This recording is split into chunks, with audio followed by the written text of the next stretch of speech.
Okay.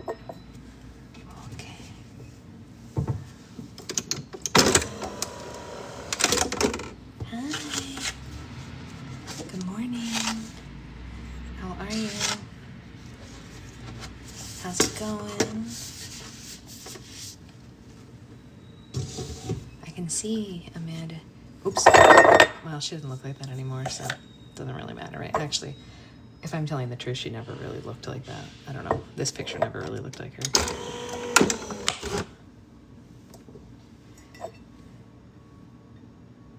Yeah, that doesn't look like her at all. That's really funny. Let me get the milk.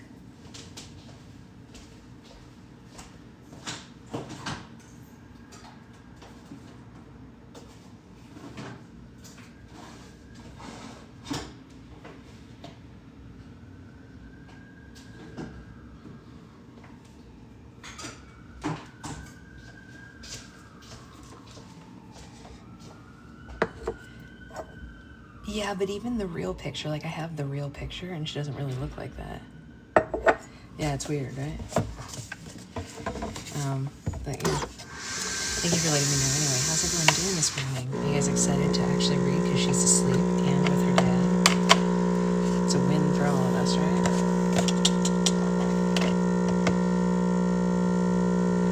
It's a win for us all.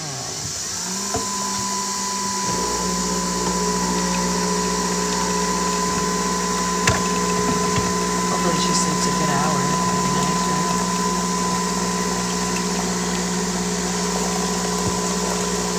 Would be ideal. Hey, Sloth. Might as well finish this one. Because it was almost empty anyway.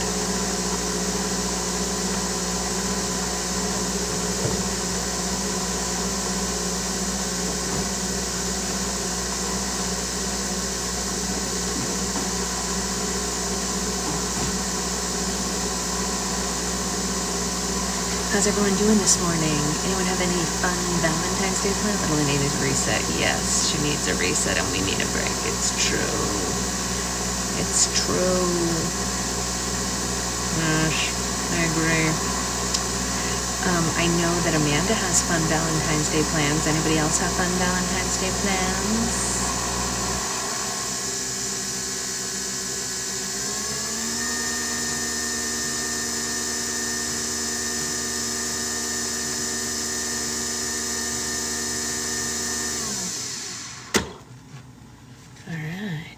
One coffee down, coffee number 2 on the horizon.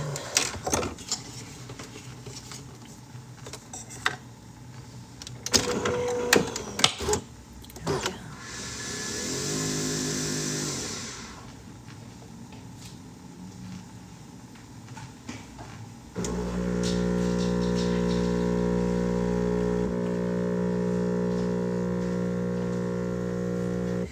Hey Tiffany, how are you?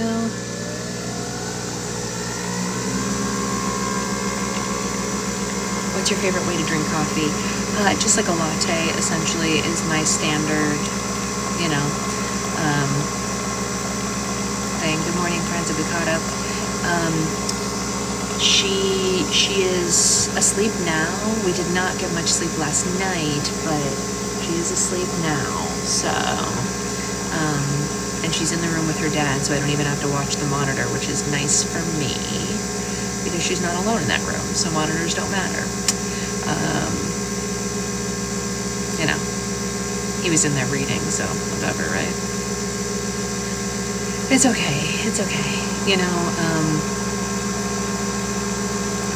a lot of people are like, you should just give in and sleep train, whatever, yada yada. And I said I would rather be sleepless than do that, which I know is not everyone's opinion, and I'm not judging anyone who chooses to do it. It's your life, you know, your children, you do it your way.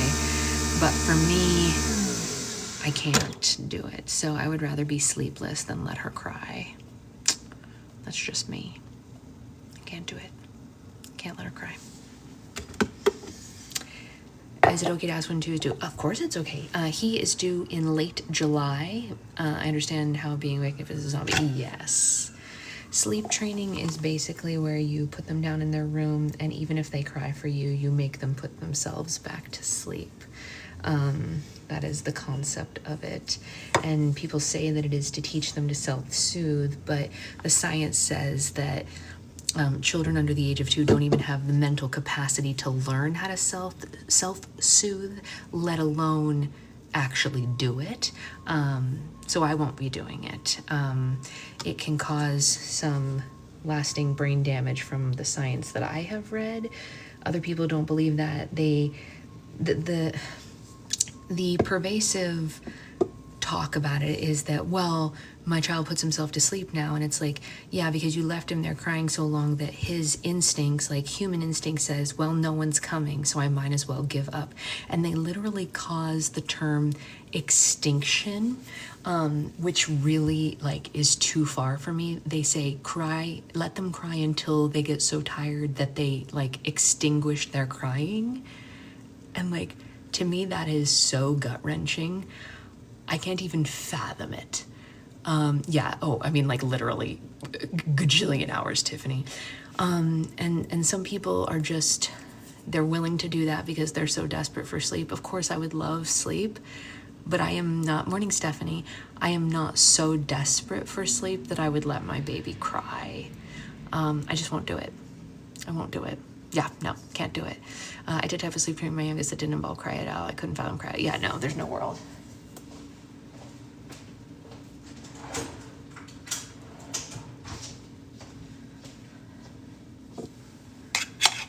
It's just baffling to me that people can do that. I'd rather go sleepless than let her cry. I won't do it. I have 4-month-old baby and I can't let her cry. No, I wouldn't want you to. Wouldn't want you to. I would never suggest letting your baby cry. Wouldn't do it. Susan, I already knew that about you because you and I are frequently awake at the same time in the middle of the night. So I already knew. If you were letting Elle cry, you'd be asleep and you wouldn't be talking to me in the middle of the night.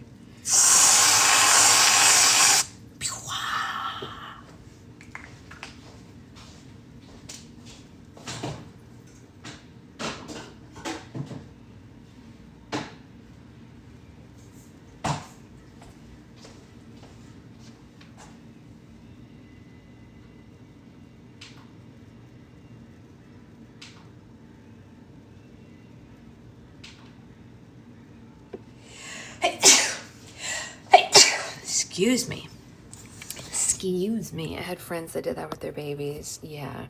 The wrapping always helps. Yes, I agree. The wrapping always helps.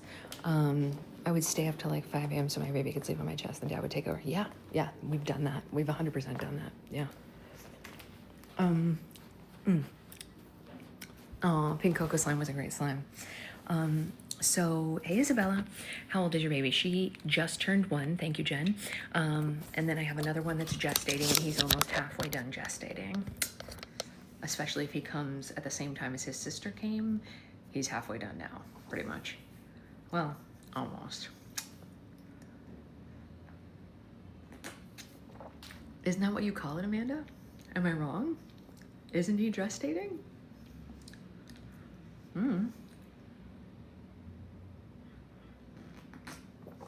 So let's have a chat about how today's gonna go. Or at least how I hope today is gonna go. Call it cooking. Yeah, same difference, right? Cooking, gestating, it's all the same. So we are hopefully going to finish Tale of Magic today. And it was a great slime, I agree. We're gonna hopefully finish this. So it's 8:30 right now.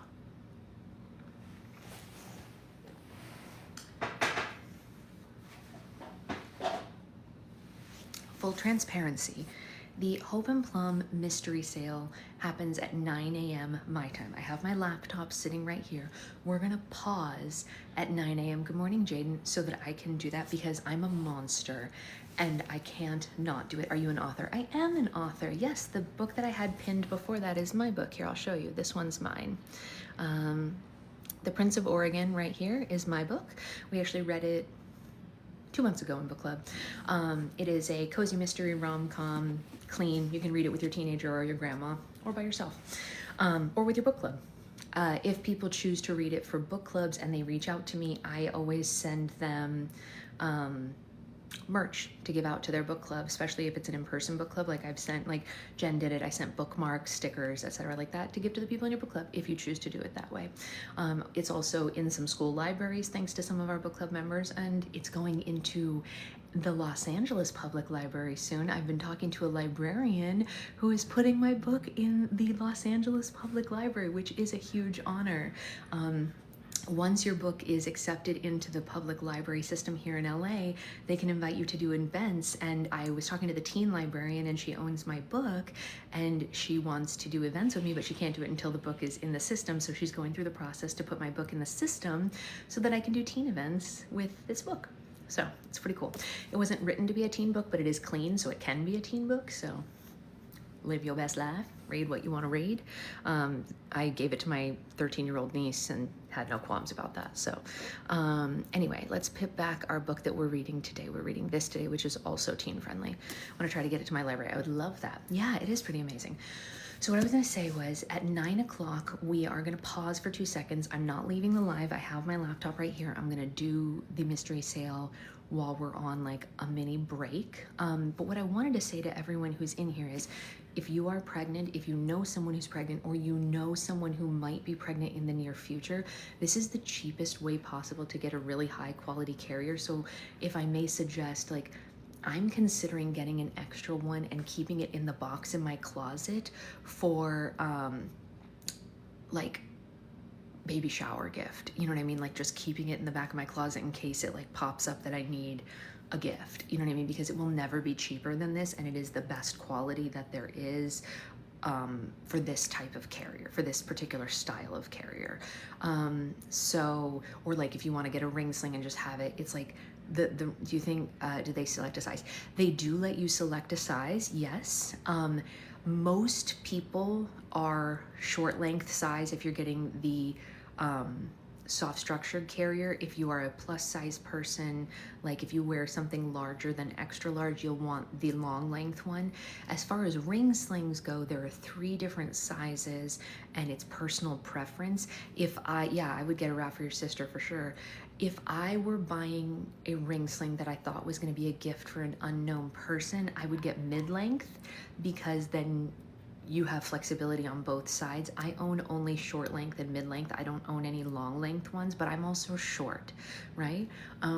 But like the short length works well for most people, and mid length works well for most people. So unless you're a very tall person or a more plus size person, then you would need the long length.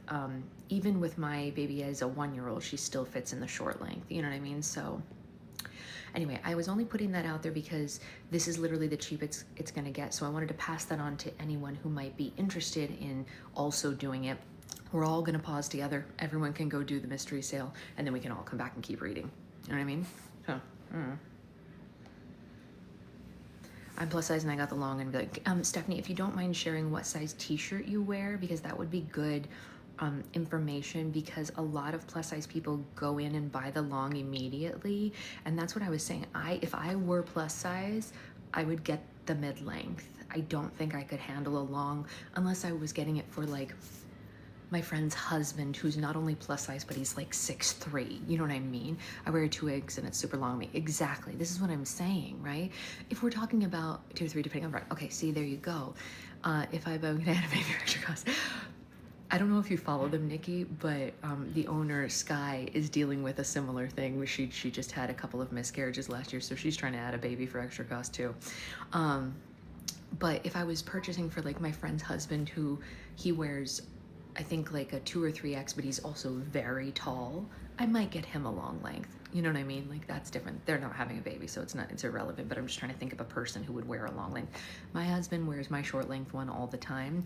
It's a little tight on him, but the mid length would be perfect. He wore the mid length one at Thanksgiving and it was perfect. You're 5'8". Oh, I didn't know you were so much taller than me, Susan. Wow. And the long is still long on you. Huh. See, this is good info. So anyway, I don't want to belabor the point. I don't work for Hope and Plum. I don't actually care if you buy anything from them as far as like, you're 5'10", Stephanie? Shut up. You guys are so tall. Is that for reals? Am I the shortest person in here? I get nothing if you do this. I'm only telling you about the sale because I believe in this brand and the quality that they produce. And also, you're 5'9", 5'6", you're 5'2", Nikki. Okay, Nikki's shorter than me. I'm fun size, 5'1.5". Okay, okay. So Sloth and Nikki and I are the shortest ones here.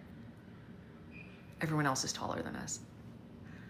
This is why people cannot understand the size of my daughter when they see us on screen, because they don't know. People always think I'm taller. Oh, Heather's shorter too. Okay. People always think I'm tall until they meet me like in real life. And then they're like, huh, you're pretty short. I'm like, yeah, I guess. I mean, I'm technically the national average, but what does that mean anymore? Okay, let's read before we run out of time. Because we absolutely do want to finish this book today if we can. You know what would be kind of fun? No, maybe not. I don't know. We'll see. Anyway, let's finish this. All right, so we are partway through chapter 20, which is the Snow Queen. I'm gonna go back. A paragraph because we were like dealing with Screaming Baby. So I'm gonna go to the previous page and read a little bit to like get us back into the mindset. So let's go. Let's deal with this. You mean the Snow Queen lives inside of you? Bristol asked. Yes, Madame Weatherbury said. I spent the majority of my life ignoring her, but I've always known she was there, growing stronger after every heartbreak. With time, I noticed that many people in the magical community were suffering from similar ailments. Our anger manifested itself in different ways. Some drank too many potions to numb the pain. Others turned to witchcraft as a way to release it. But one by one, I watched my friends lose themselves to their inner demons. I didn't want another generation of fairies or witches to experience what we were feeling, so I decided to devote my life to securing acceptance for our community so that the future would be spared from humankind's hatred. So you wrote and published the truth about magic for that? Bristol said. You tried to convince the world that there was a difference between fairies and witches, and you tried to redefine the magical community to save it? Madame Weatherbury nodded. However, the endeavor quickly backfired. My book was banned in all the kingdoms, and I became a global pariah. As punishment for my attempts, the Northern Kingdom sent a cavalcade of soldiers to my home in the in-between. They strapped my husband to a wooden post and burned him alive while they forced me to watch. Horrence, Bristol gasped with large eyes. You're the witch from his story? Horrence tried to warn me before I came here. I didn't understand what he was saying at the time, but he was warning me about you. He was telling me that two things were about to become one. The carving in the woods, those were your initials? Horrence Marks and Snowy Weatherbury, she said. Feels like a lifetime ago. Snowy is your real name? Bristol asked. That can't be a coincidence. It isn't, she said. The fairies named me Snow Celeste Weatherbury after my specialty. They said that I can start causing storms from the moment I was born. Bristol had been so focused on discovering her own specialty, she never bothered to ask Madame Weatherbury what her specialty was. And now that she knew the answer, she couldn't believe that they hadn't figured it out, not just because there was weather in her name. On her first night at the academy, there was a horrible thunderstorm, she said. You summoned that storm because you knew it would frighten us and bring us all closer together, didn't you? And after Lucy and I went into the in-between, you sent another thunderstorm so that we wouldn't leave the castle while you were gone. And 2 days ago, you sent that snowflake to the academy so that we would come to the Northern Kingdom. You've been using the weather to manipulate us all along. The fairy nodded again. Bristol scrunched her forehead because something about Madame Weatherbury's story was not adding up. Why did the fairies name you? She asked. When we recruited Emeralda from the coal mine, you said that you were raised by a human family. You said they tried to kill you, and that's how you got the burns on your left arm. I lied, Madame Weatherbury said. I only told that story to convince Emeralda to join the academy. The burns on my arm did not come from a fire. 'Twas frostbite. The same frostbite that covers me now. So you got those marks from using witchcraft, Bristol said, and that's why you started covering yourself with gloves and coats, and that's why you wouldn't let Mrs. B treat your wounds. The bruise I saw on your face, that was frostbite too, wasn't it? The more damage you caused by the Snow Queen, the more frostbite covers you. Madame Weatherbury looked down at her bony, blackened hands and sighed with a heavy heart. Correct, she said, and the more she covers me on the outside, the more she consumes me on the inside. But what led you to witchcraft in the first place? Bristol asked. How did you go from writing the truth about magic to destroying an entire kingdom? After Horrence was killed, I used witchcraft for the very first time to bring him back from the dead, she explained. The spell was a complete disaster. Horrence returned to Earth as an unnatural being, and my left arm was changed forever. But it wasn't only my arm that changed. I told you the witch in Horrence's story died after she conjured the spell, but that wasn't entirely untrue, because part of me did die that day. How so? Bristol asked. My husband never committed a crime or hurt anyone in his life, but humankind murdered him simply to teach me a lesson. And indeed, I learned a very valuable lesson that day. I suddenly realized I had been foolish, for believing the truth about magic was enough to change humanity's ways. They would never be persuaded by logic or empathy in a book.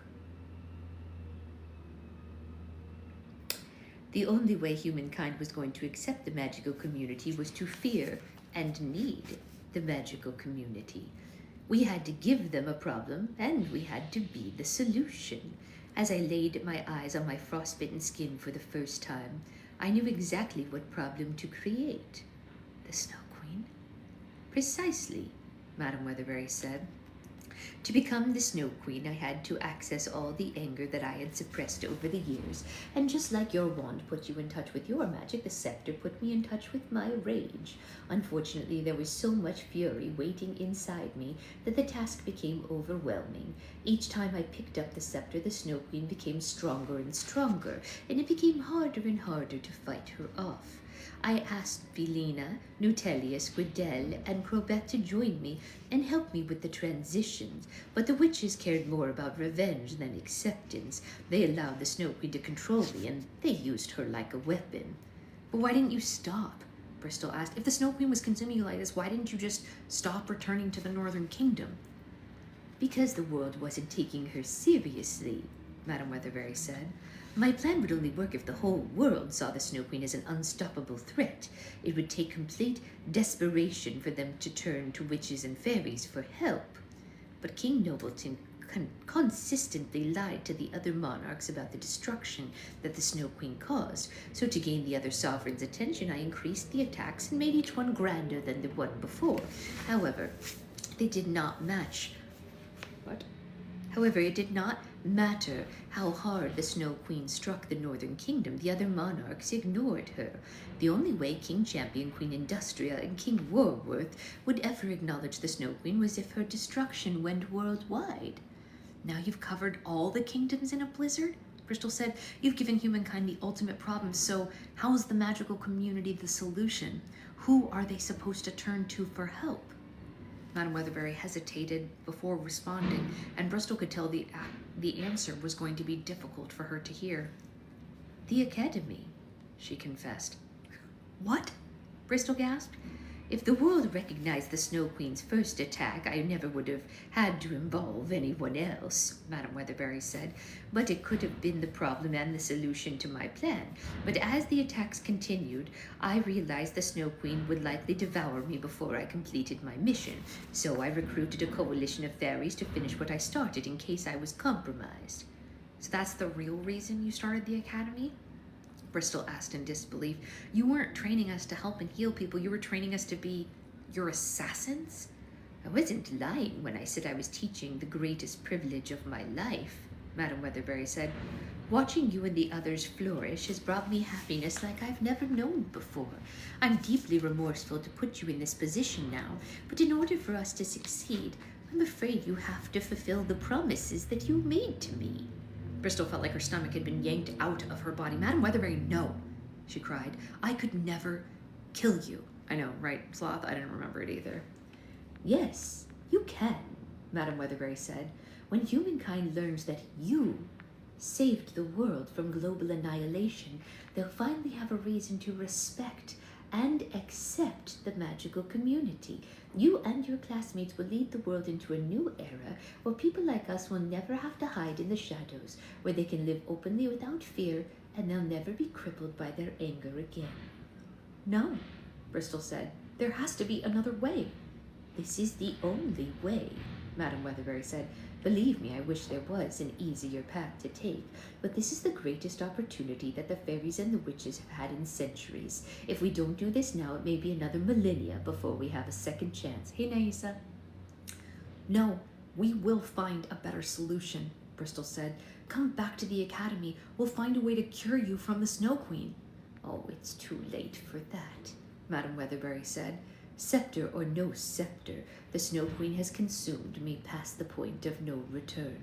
I have days, maybe hours, before she takes me over completely, and I don't want to spend the rest of my life imprisoned inside of her. Madame Weatherbury raised Bristol's wrist so that the tip of her wand was pointing at her teacher's frostbitten forehead. Hold on one second. The tip of her wand was pointing at her teacher's frostbitten forehead. Hold on one second.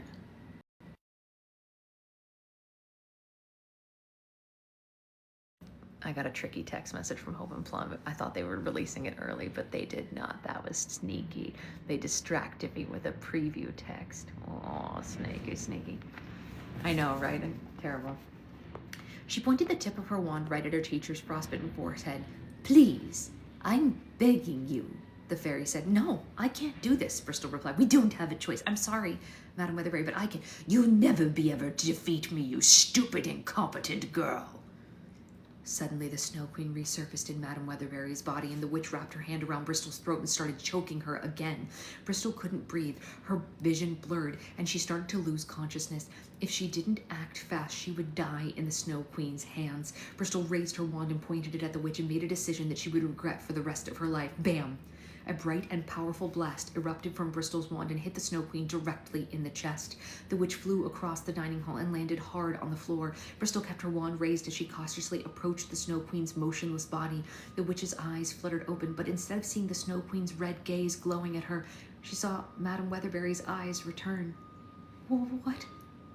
What just happened? She asked. Oh, sorry, wrong. That ruined it, didn't it? What just happened? She asked.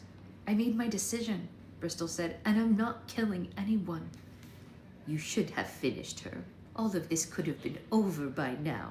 You might be right, Bristol said, and later I may regret sparing you, but not nearly as much as I would regret ending your life. I'll never understand why you chose violence as a road to peace, and I'll never understand why you chose fear as a remedy to hate, but I will not repeat your mistakes. If I'm going to continue down the path that you've paved, then I'm going to walk it at my own pace. Bristol, humankind will need proof that you slayed the Snow Queen. My death is the only way you'll earn their trust. You're wrong, Bristol said. You don't have to die for your plan to succeed. On the contrary, all the destruction you've caused, all the fear that you've instilled, all the lives you've taken will be meaningless without you. What are you talking about? Madame Weatherbury asked. You said it yourself. The only way humankind will respect and accept the magical community is if they need the magical community, Bristol explained. But the minute the Snow Queen is destroyed, humankind doesn't need us anymore. They'll forget she ever existed. They'll rewrite history and say they were the ones who conquered her, and the world will go back to hating fairies and witches just like they did before. But if you stay alive and you keep the world in fear of the Snow Queen striking again, the magical community will always have leverage over humankind. I can't keep fighting her like this, Madame Weatherbury said. I don't believe that for a second, Bristol said. You said you only have days or hours before the Snow Queen consumes you completely. Well, I say you have years or decades left in you. You're giving up because you don't want to fight her anymore. But Madame Weatherbury, I know, the Madame Weatherbury that I know and love would never let me quit like this, and I'm not going to let you quit either. But what do you suggest I do? Where do you suggest I go? I suggest that you use whatever strength and time you have left to get as far away from civilization as possible. Take yourself into the northern mountains and get lost in a cave somewhere. I don't know, find a place that's so far removed that not even the map of magic would detect you. Send a gentle snowstorm through the kingdoms every now and then to remind humankind that you're still alive. But whatever you do, keep yourself alive. But if she consumes me and returns, then we'll be ready for her, Bristol said. We'll find other fairies around the world and we'll recruit them to the academy. We'll train them using lessons that you've taught us and prepare her to face her. We'll create such a strong coalition of fairies that the Snow Queen will never stand a chance against us. The front doors of Tinsel Palace creaked open, and the sound of several sets of footsteps echoed through the corridor. Lucy, Emeralda, Xanthos, Tangerina, and Skylene entered the royal residence, and Bristol could hear the hushed voices as they searched for her. It's your classmates, Madame Weatherbury said. They can't see me like this. If they discover the truth, it will destroy and devastate them. They'll lose faith in everything I've ever taught them. Then don't let them see you, Bristol said. Follow my plan. Leave the palace before they see you. But what will you tell them? They can never know what I've done. I'll tell them the truth, Bristol said. I'll say that after a long battle, the Snow Queen finally overpowered you and you managed to scare her off and send her into seclusion first. That's all they need to know. The classmates' footsteps were growing closer in the corridor outside the dining hall. Madame Weatherbury looked back and forth between Bristol's pleading face and the open doorway, but she couldn't decide what to do. Please, Madame Weatherbury, Bristol said. I know it's not what you planned, but I know this is what's best for all of us, and that is a promise I can keep forever. Susan, there's a pre-sale at noon. So the regular sale is at 1 p.m., but if you signed up for the pre-sale, it's at noon your time, which is 9 a.m. my time. So it depends on if you signed up for it or not. I did sign up for it, so yeah, you missed the pre-sale. Oh, yeah, it hasn't happened yet, but you just have to sign up for it.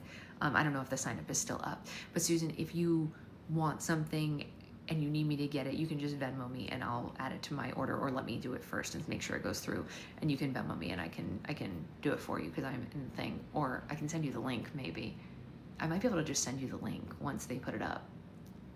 I think we'll see. Let's check.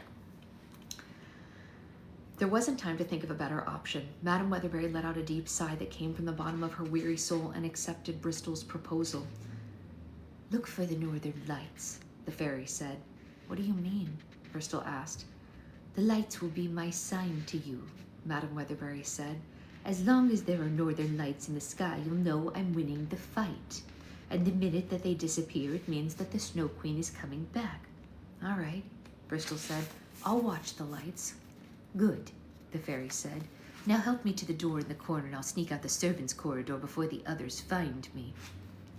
Bristol helped Madame Weatherbury to her feet and escorted her to the door in the corner of the dining hall. Before the fairy left, she had one final thing to say. Madame Weatherbury grabbed Bristol's hand and looked into her eyes with a grave expression. Listen to me carefully, Bristol, because this is the most important lesson I will ever teach you, she said. Don't make the same mistakes I made. No matter how cruel or unfair the world becomes, never forfeit your happiness. No matter how poorly someone treats you, never let anyone's hate rob you of compassion. The battle of good and evil isn't fought on the battlefield. It begins in each and every one of us. Don't let your anger choose sides for you. And as Madame Weatherbury slipped into the servants' corridor, the classmates charged into the dining hall. They were panting and frantically looked around the room in fear, but they were so relieved to see that Bristol was safe. Oh, thank God, Lucy exclaimed. I was afraid that I'd have to perform the tambourine at your funeral. I'm fine, Bristol said.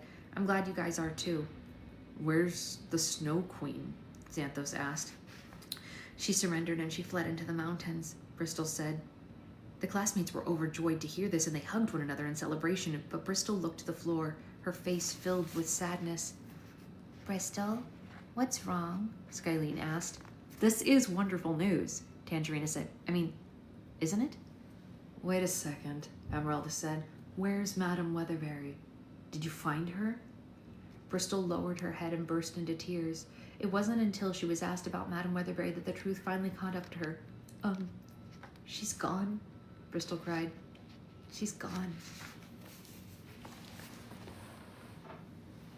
Susan, what length do you want?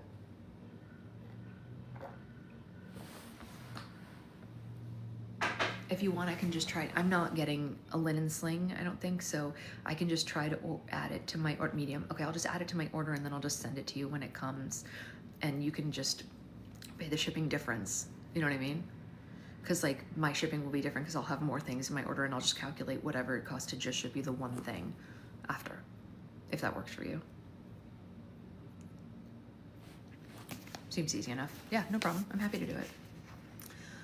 You can just Venmo me whatever the cost of the sling is after we be sure that the order goes through, because let me be frank, there are more people signed up for the pre-sale than there are things available, so I'm gonna have to move really fast to do this. So let's make sure I get one first, because I don't know how many slings there are. I know that larks are there's mostly larks. I'm trying to get a kid lark, which is the thing that there are the least of.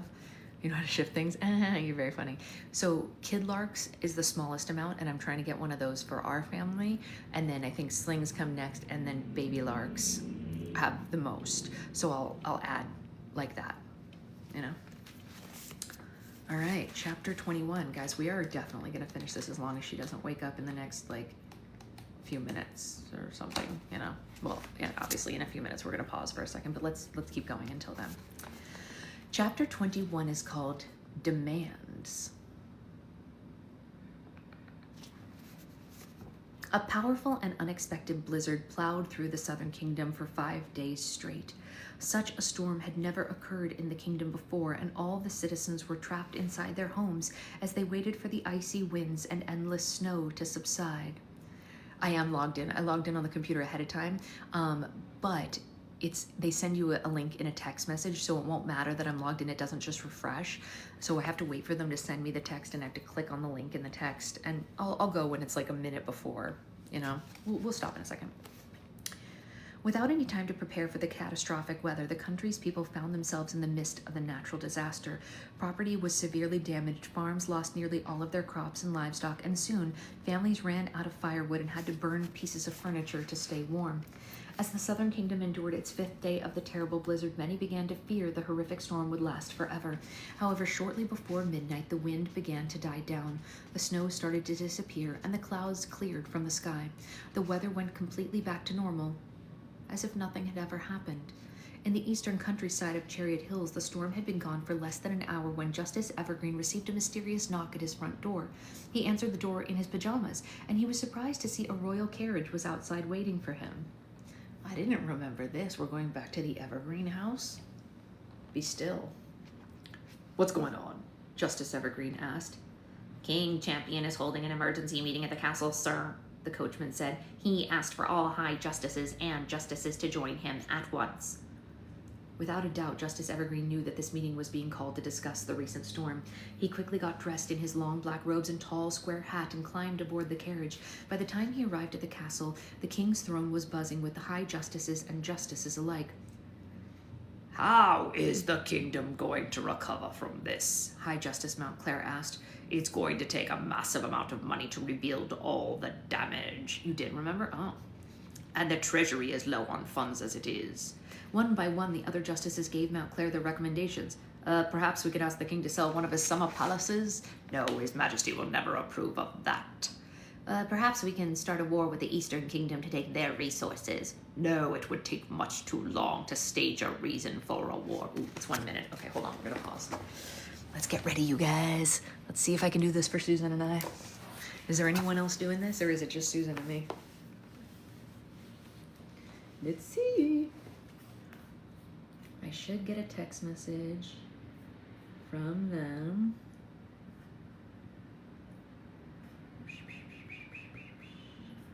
Let's see. Where are we at?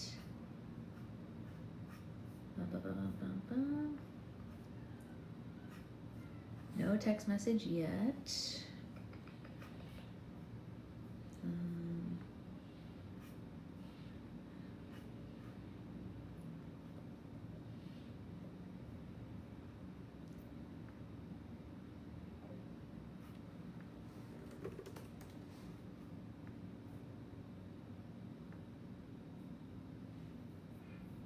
Okay, it's 9 a.m. Where's my text message?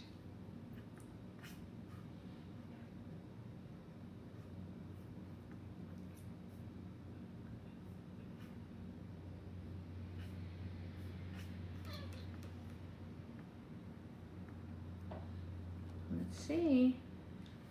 It's the final countdown.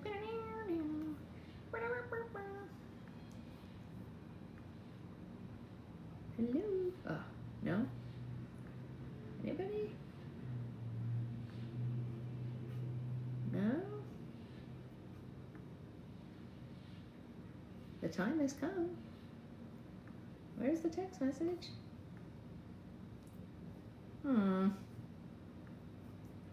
What is going on here? I got a text message from them, like a pre-text message a few minutes ago, so I know the texts are working and I can see that here.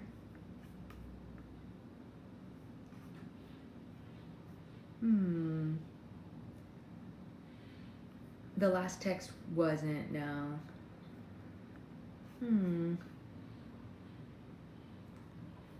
What is going on here?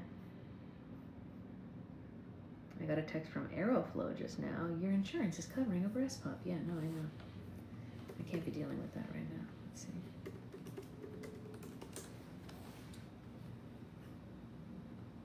Okay, I think... Weird. Weird.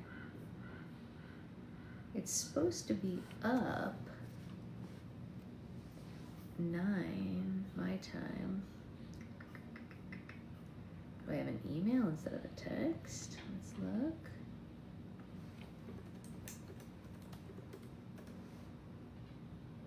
Yep, there it is. Boom. Okay, I got it. I have it in an email. Glad I checked.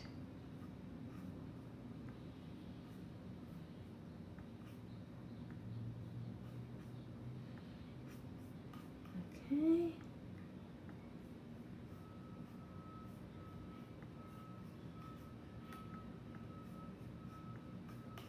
Boom. Linen sling for you. Mid-length. Let's go. Boom. View card. Check out. Let's be fast. Don't be funny. No funny business. Okay.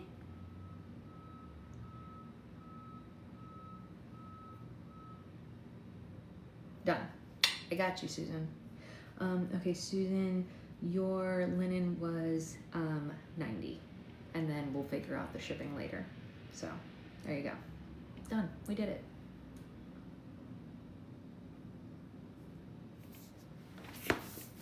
And there you have it. See, that was easy, right?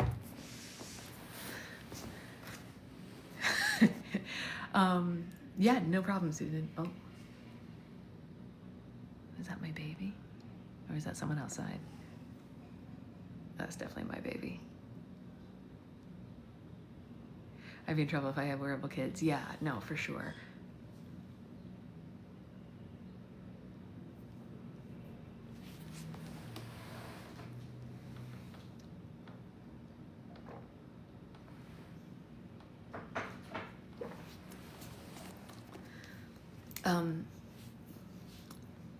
Yeah, anyway. Let's keep reading and see how far we get before they come out. She felt a disturbance that you bought something for me, brother. You know what? The Kid Lark is for her. It's for her. She's gonna fit in it way before he does, that's for sure. Because Kid Larks start at, you know what? The Kid Lark is for her. It's for her. She's gonna fit in it way before he does, that's for sure. Because Kid Larks start at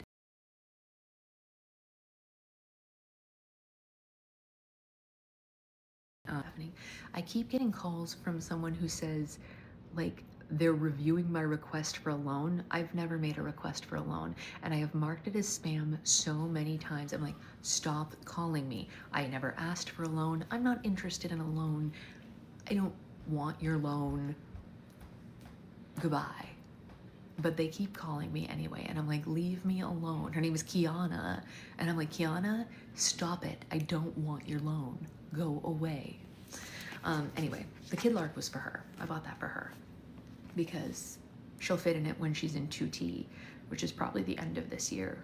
And it's never gonna be cheaper than that because they're pretty expensive usually. Anyway, let's read until they come out and we'll see what happens. Perhaps we can reduce our salaries until the kingdom is on the mend. Now that is certainly out of the question, Montclair said. Come on, men, we have to come up with one decent suggestion before the king arrives. The sinister Justice Olagrade glared at his colleagues from the corner of the room. He scratched the stone wall with his long fingernail to get the men's attention. The sound sent painful shivers through their bodies, and all the justices covered their ears. Yes, Olagrade, Montclair asked. What is your suggestion? I believe now's the time to implement the poor tax that I've been advocating for, Olagrade said, and Justice Evergreen scoffed loudly at his rival. That's the most absurd recommendation I've ever heard. The poor have no money to collect as tax. That's why they're called the poor. Thank you, Justice Evergreen, but I know what poor means, Olagrade sneered. But money isn't the only way to fix this predicament. By introducing a poor tax, the poor throughout the Southern Kingdom would immediately be charged with tax evasion. However, instead of sentencing them to prison time, we'll sentence them to community service, and we'll have a force of free labor to restore the kingdom. Hi. Hello, my beautiful angel and handsome husband. How are you? Morning. Good morning. Do you want to sit with mommy and maybe Dada will make you eggs? Yeah. What do you think? Do you want to sit in your playpen with mommy? Maybe Dada will make eggs, and then as soon as he's done, we can go. We'll eat eggies.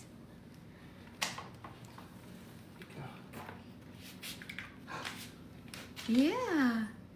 Are you having did you have a nice little nap with Daddy? You slept for 45 minutes. That's pretty good.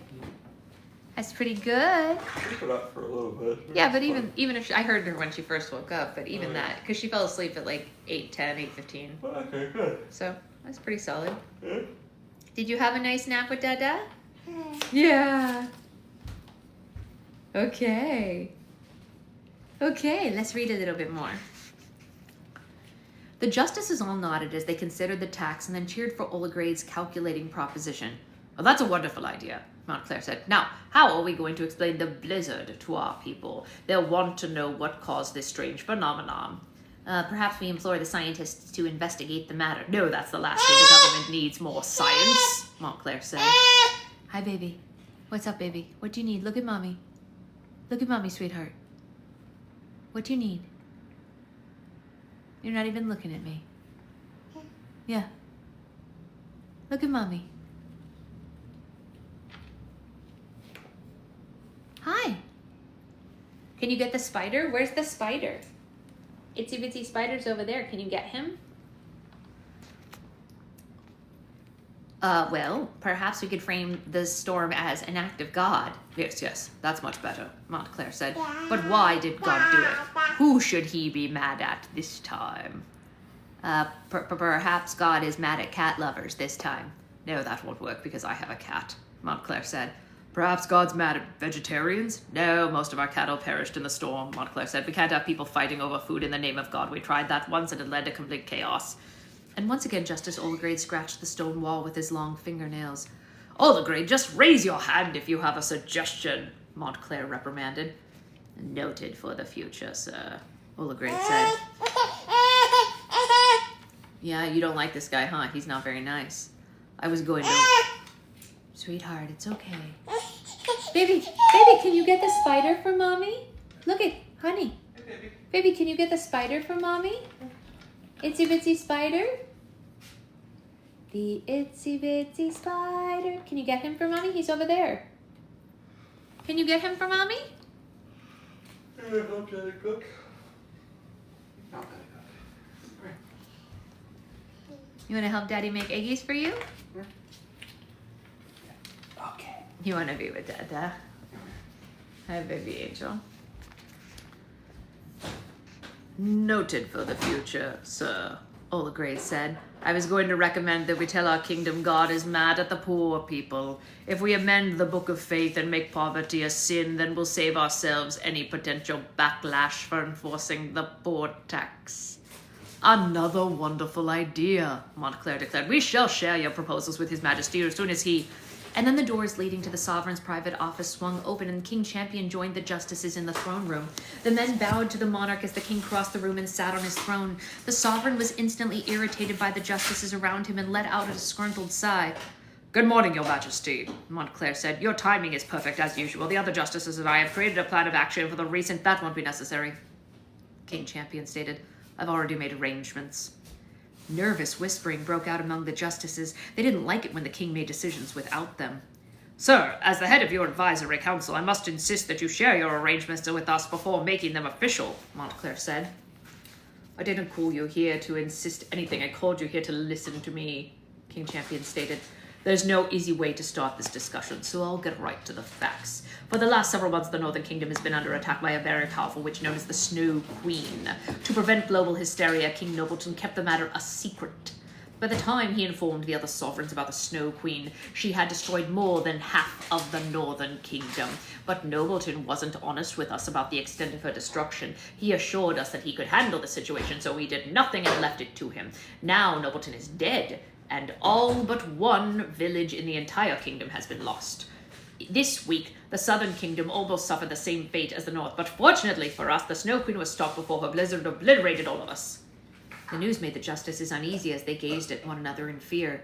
Pardon me, sir, Montclair said, but are you saying a witch caused this blizzard? Oh, good. You are listening, King Champion quipped. Early last week, the Snow Queen's destruction spread beyond the Northern Kingdom, and not only did the storm steep into our kingdom, but it stretched to the four corners of the continent. But who or what stopped her? Montclair asked. King Champion glared at his advisors with a cocky grin. Well, technically I did, he said. Several months ago, I was paid a visit by a woman named Madame Weatherbury. She was starting an academy of magic and came to the castle without warning and asked for permission to recruit children from the Southern Kingdom. Naturally, I rejected her request, but then Madame Weatherbury informed me of the seriousness of the Snow Queen's power. She convinced me her future students could defeat the Snow Queen if the witch ever crossed into the Southern Kingdom. In a moment of what I now consider nothing short of utter brilliance, I decided to grant Madame Weatherbury the permission that she sought, and so it just happens those students were exactly what stopped Snow Queen and saved us all from her icy wrath.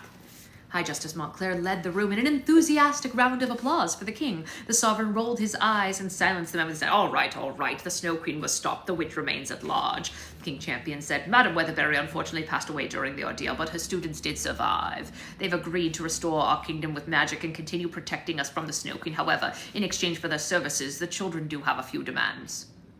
Demands? Montclair asked. What sort of demands? King Champion turned toward the doorway of his private office. Come out, the king called. Justices have been prepared. And suddenly the room of older men in black robes parted as a group of very colorful children emerged from the office. Bristol, Lucy, Emeralda, Xanthos, Tangerina, and Skylene made their way through the room and stood at the king's side. The justices were outraged to see members of the magical community were in the royal residence. They shouted profanities and insults at the children, but the classmates ignored the men's outbursts and held their heads high. It was difficult for Bristol to stand in a room with so many men who had personally tried to oppress her, but she didn't let an ounce of it show. On the contrary, Bristol made a point to look at Justice Montclair, Justice Olagrade, and Justice Evergreen directly in the eye so that they knew she wasn't afraid of them. She had changed so much since her father last saw her, it took him a few moments to recognize his daughter. Despite all of Justice Evergreen's efforts, Bristol had become calm, confident, and dignified young woman, and his mouth dropped open in shock. Hang on one second, you guys. Sorry, my friend. Bristol had become calm, confident, and dignified young woman, and his mouth dropped open in shock. Hang on one second, you guys. Sorry, my friend.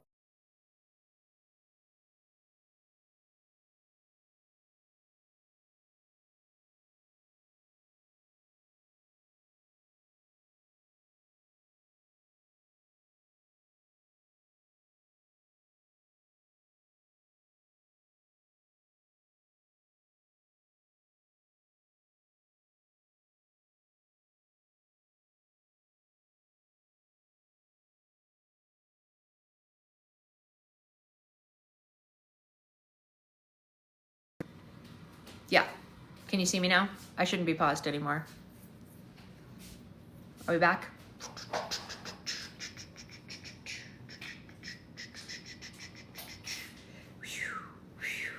We're back. Okay, great. Will the lady please inform the justices about the demands that we've been discussing? King Champion asked. Bristol waved her wand, and a long golden scroll appeared in her hand. Inscribed on the document were the demands that they had given the king. The classmates passed the scroll around and took turns reading their demand. Number 1, Bristol said. Magic will be officially legalized in the Southern Kingdom, and all prisoners who've been convicted of non-offensive magic or who are waiting to stand trial for non-offensive magic will be released from the prisons and workhouses across the kingdom. This also includes privately owned detention centers such as the Bootstrap Correctional Facility. The Southern Kingdom will create social programs to diminish the discrimination directed at the magical community. However, if anyone in the magical community would like to develop their abilities, you'll join them to invite us at Celeste Weatherbury's Memorial Academy of Magic in the southeast in between. A knight named Horace will be waiting there to safely escort them through the woods. Number 2. Emeralda read as she took the scroll from Bristol. The in-between will be divided into equal proportion territories for the people and creatures living there. The west will be given to the dwarves, the north will be given to the elves, and the south will be given to the ogres. The northeast will be given to the goblins, the southeast will be given to the magical community, and the rest will be given to the trolls. The Southern Kingdom will also send food, medical supplies, building equipment, and other provisions to the territories so they never have to fight over resources again. Number 3. Xanthos read, the Southern Kingdom will establish education and employment equity. You will abolish the laws prohibiting women from reading, joining libraries, and pursuing any profession they desire. Boys and girls can attend any school they wish, including the University of Law and the Chariot Hills School for future wives and mothers. Number 4, Skylene read, starting today, the original Book of Faith will be the only Book of Faith in the Southern Kingdom's official that you're allowed to read or reference. The High Justices will no longer make amendments or manipulate religion to serve their political agenda. And furthermore, attending services in Chariot Hills Cathedral or any other place of worship is strictly optional and no longer a requirement. Number 5, Tangerina read, all banned books will be reprinted and made available to the public. You'll also issue a public apology to the families of the authors that you silenced, and then you'll make your citizens aware of the means and methods you used to find and terminate them. Yeah, number 6, Lucy said. All rules and restrictions related to creative freedom and artistic expression will be removed from the law. Also, the tambourine will be regarded as the official instrument of the Southern Kingdom, and all citizens will be required to play it for a minimum of... Tangerina snatched the scroll out of Lucy's hands before she went any further. She's making the last part about the tambourine up. Ignore her, Tangerina told the men, but the rest is all in there. Once the classmates finished reading the scroll of their demands, the throne room erupted with objections. The justices screamed their disagreements and reservations until all the men turned bright. This is an outrage. They have no right to order us around. How dare these heathens demand anything? They belong in a prison, not a throne room. We'll never take commands from the likes of them. And Bristol raised her hand toward the ceiling, and a bright and thunderous blast erupted from the tip of her wand. All the justices went silent and cowered away from her. This is all your fault, Bristol shouted. If you had just created a world where everyone was treated equally, a world that valued people's differences, and a world that recognized the potential in each citizen, we wouldn't be having this conversation. But you've spent your careers fueling hate, discrimination, and oppression that gave birth to the Snow Queen. Her frost is on your hands. So if you expect us to clean up the mess you've made, then you'll follow our demands. And if you don't, then I suggest you all go coat shopping, gentlemen, because you're in for a very, very long winter. Sweetheart, you want to come over here with Mommy? Sure, here. I'm about to pick her back up. No, it's okay. You don't have to. I was letting her come. I just wanted to see if she wanted to play. Oh, I got it. Yeah. She's interested. Okay. She's good. All right. The justices were left speechless by Bristol's remarks. It was rare for anyone to give the men an ultimatum, but a young woman had never spoken to them like this before. Lucy tried to start a slow clap for her friend, but the classmates did not think that this was an appropriate time. She's very funny. I love Lucy. She's great. I might be Bristol technically, but I love Lucy. Your Majesty, you can't be seriously considering these demands. I've already agreed to them, King Champion announced. Without consulting us? Montclair asked in shock. Yes, Montclair, without you, King Champion sneered. As the current situation has proven, I tend to make my best decisions when the justices aren't around. King Walworth, Queen Industria, and King White have already signed the demands into law in their kingdom, and starting tomorrow the Southern Kingdom will do the same. Who is King White? Justice Oldegrade asked. The newly appointed sovereign of the Northern Kingdom, the king explained. By whose authority? Oldegrade pressed. By your authority, Lucy declared. And would it kill you to take a bath and cut your dang nails? I thought you were a sloth until you opened your mouth. Oldegrade crossed his arms and fumed in the corner. And what are we supposed to call you all? Montclair asked the classmates. Besides the 6 bossiest children on the planet? Bristol and her friends stared at the men with blank expressions. They hadn't decided on a name for themselves yet, And before they seemed unprepared, Bristol chose the first name that came to mind. You can call us the Fairy Council, she said. And if you'll excuse us, we have a kingdom to rebuild and a world to save. Bristol triumphantly led her classmates through the throne room and they headed for the door. And as they went, Justice Evergreen followed his daughter and desperately tried to get her attention. Bristol, wait! Justice Evergreen called her. Bristol, sit down! She had absolutely nothing to say to her father, so she ignored him and kept walking. Justice Evergreen was embarrassed to be so blatantly disrespected in front of his colleagues. He lost his temper and forcefully grabbed a hold of his daughter's arm. Bristol Lynn Evergreen, you stop this instant, he roared. I will not be ignored by my own daughter. Everyone in the throne room went silent and still. Even King Champion grew tense on his throne. Justice Evergreen's words got under Bristol's skin. Her father had never claimed her as family before, but now that she saved the world, suddenly he wanted to know her as his daughter. She yanked her arm out of his grip and whipped around to face him, raised her wand threateningly toward his throat, and for the first time in his life, Justice Evergreen was afraid of his daughter and slowly backed away. That's the last time you'll ever lay hands on me, Bristol said, and don't you dare address me as daughter. You're no father of mine. Dun, dun, dun! Oh, shit! Second nerd. All right, we have one more chapter that we will read tomorrow, but it's a short one, so we'll probably be able to also start the next one tomorrow. We'll see, depending on how young lady naps. But that was cool. Yay, Bristol. Yes, I also wish I had Lucy's wit. I wish I was as quick-witted as Lucy, for sure. I know, me too, Naisa. I love that she gets him back because he was like, you're not my daughter. She's like, fine, you're not my father. You only like me when I'm saving the world. Can't have that. Nope. All right, well, anyway, see you all tomorrow. I hope you all have super fun Valentine's Day plans, even if they just include loving yourself and taking a bubble bath, whatever lives, you know, whatever you like. And we're gonna go feed this little lady some eggies that Daddy is making for her. And in a few minutes, we will be getting someone to fix our blinds. I think I told you, right? The appointment starts at 10? I saw it. Okay, great. So anyway, we have maintenance people coming, so we're gonna scooch, and we'll see you